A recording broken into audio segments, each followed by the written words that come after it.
24-hour News 8's Joe LaFurgey broke a story last night. Tonight he is telling us what the numbers are for more trouble with West Michigan's largest city. We now have a better idea of just how severe cuts to Grand Rapids City Hall will be. Next week, as many as 150 workers will be eliminated. It's the largest number of layoffs ever at City Hall. 24-hour News 8's Joe LaFurgey takes us behind the numbers. He joins us live now in studio. Joe? Yes, Susie, we've been told it was going to happen, but few expected the severity of the cuts, and they may only be a temporary fix to City Hall's money problems. The cuts will affect every department in the city. I've anticipated that we will need layoffs of up to 150 people to take care of the operating deficit that we have. A deficit that continues to grow. What was originally thought to be a $21 million budget shortfall has now grown by as much as $6 million. Sundstrom says he still doesn't know more exact numbers.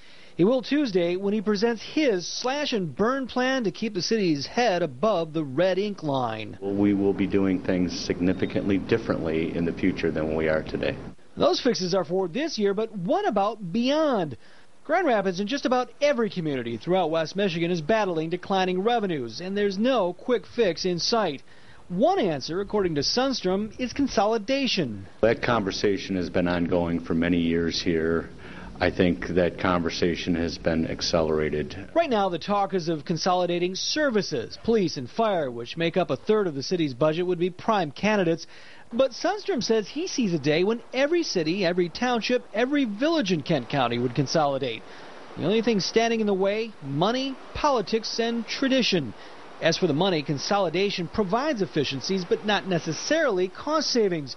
And then there's the politics. Kent County has 239 elected officials, 239 people that would have to be convinced that someone else should be running things in their area. And historically, voters like local control. Still, Sundstrom believes the economy will force a change. We really are talking about trying to preserve quality of life, and if we need to consolidate and blur those community lines that have been there in the past, we will do that.